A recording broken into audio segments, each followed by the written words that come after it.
NTV time, जनता की बात जनता के साथ। बांदा जनपद के बबेरू तहसील क्षेत्र अंतर्गत भदेतू गांव पर जल जीवन मिशन के तहत तोड़ी गई सड़कों को दुरुस्त करवाने के नाम पर एल&टी विभाग के जेई के द्वारा मानक के अनुरूप न करवाने और खाना पूर्ति करने को लेकर ग्रामीणों ने मना किया, लेकिन ठेकेदार ने नहीं माना। तभी समाज सेवी पीसी पटेल ने उच्च अधिकारियों, जिला अधिकारी, जल शक्ति मंत्री रामकृष्ण निषाद को फोन से पूरी जानकारी दी। उसके बाद भी ठेकेदार और एल&टी विभाग के जेई की मौजूदगी पर काम करवाने लगे, जिससे ग्रामीण और समाज सेवी पीसी पटेल ने काम रुकवाकर उसी सड़क गली में ग्रामीणों के साथ अनशन पर बैठ गए। जल निगम, जल जीवन मिशन और एल&टी विभाग के खिलाफ जमकर नारेबाजी की और इसकी जानकारी उच्च अधिकारियों को दी, लेकिन कोई भी अधिकारी सूद लेने नहीं पहुंचा। वहीं समाज सेवी पीसी पटेल ने बताया कि मेरा मना करने पर और अधिकारियों को जानकारी देने पर ठेकेदार व उनके कर्मचारियों के द्वारा मुझको ट्रैक्टर से कुचलने का प्रयास भी किया गया। NTV टाइम के लिए बांदा यूपी से विनय सिंह की रिपोर्ट। क्या नाम है आपका? पीसी पटेल जनसेवक। आज ये समस्या एल&टी विभाग के द्वारा, एनसीसी विभाग, एल&टी विभाग जो गांव-गांव की रास्ताएं, मैं बबेरू ब्लॉक की बात करूं, बिसंडा की बात करूं या कमासिन की बात करूं या बांदा की बात करूं, हर जगह के रास्ताओं को सीसी रोड, खरंजा, डामरी तोड़ा गया है और उसका निर्माण नहीं किया जा रहा है। हमने लगातार 2 साल से लगातार उच्च अधिकारियों को शिकायत कर रहे हैं, तो खाना पूर्ति करने के लिए आज यहाँ पर निर्माण के लिए आए और 1.5 फीट तक सीसी तोड़ी गई थी, लेकिन मात्र 4 इंची सीसी डालने का काम शुरू किया गया। ग्रामीणों ने मना किया तो मनमानी की, तानाशाही की, जिसकी सूचना मुझे भी मिली। मैं भी आया, हाथ पांव जोड़ा, निवेदन किया, लेकिन ये जेई साहब के सामने संबंधित फर्म के ठेकेदार मुझे जान से मारने की नीयत से ट्रैक्टर से कुचलने के लिए प्रयास किया। मैं सभी से चाहूंगा कि मीडिया बंधुओं, आग्रह आपसे कि आप खबर को लगाइए और इसे न्याय मिले। हम लोग अनशन में बैठे, जब तक न्याय नहीं मिलेगा तब तक हम लोग अनशन में बैठे रहेंगे।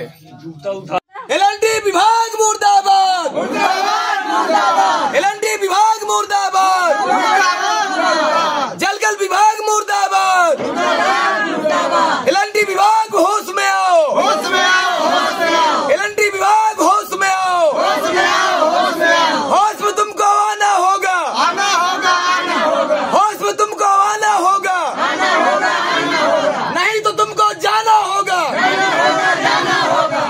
आप लोग देख सकते हैं कि मेरे पीछे सैकड़ों ग्रामीण तबके के लोग बैठे हैं और ये मिट्टी आरसीसी तोड़ी गई थी।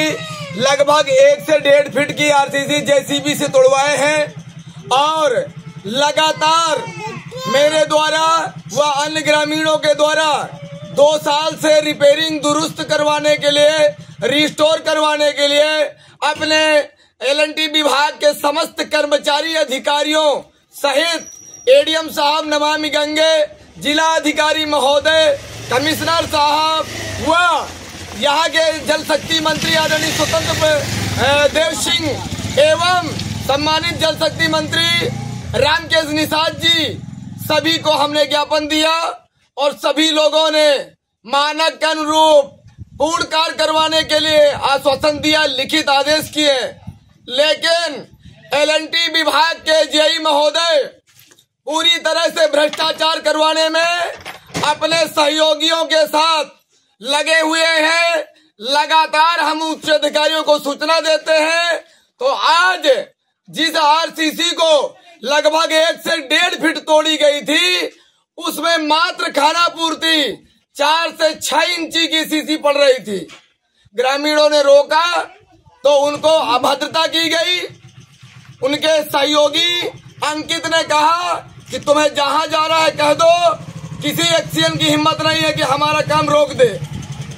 तब मैं मजबूरन एक्सीएन साहब, जल निगम व जिलाधिकारी महोदय बांदा एवं जल शक्ति मंत्री आदरणीय रामकृष्ण निषाद जी को जरिए मोबाइल इसकी जानकारी दी, जिससे जय साहब नाखुश हो गए व उनके विभाग के कर्मचारी अपने आप में बदला लेने के लिए मेरे पीछे तुरंत ट्रैक्टर से कुचलने का प्रयास किया।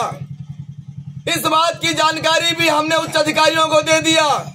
फिर भी जब कर्मचारी नहीं माने तो मजबूरी में मैं ग्रामीणों के साथ, जब मैं मुझको एल&टी के द्वारा या अधिकारियों के द्वारा कुचल के मारने का प्रयास किया जा रहा है, तो मैं अपने इस पूरे के क्षेत्र के लिए जहाँ जहाँ की सीसी रोड तोड़ी गई है, जब तक पूर्ण रूप से नहीं बनाई जाएंगी तब तक आमरण अनशन के बैठने के लिए हम बाध्य हैं। लिहाजा अधिकारी कर्मचारी माननीय जनप्रतिनिधि गण हमारी बात को सुने और इन पे कार्रवाई करवावे और गांव-गांव तोड़ी गई रास्ताओं को दुरुस्त करवावे। नहीं जब तक पीसी पटेल के अंदर श्वास चल रही है, मेरे एक एक रक्त का खून का कतरा सर्व समाज के लिए लगा दूंगा।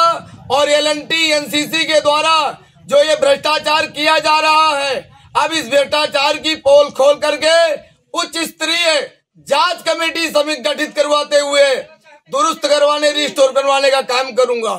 धन्यवाद, सादर प्रणाम।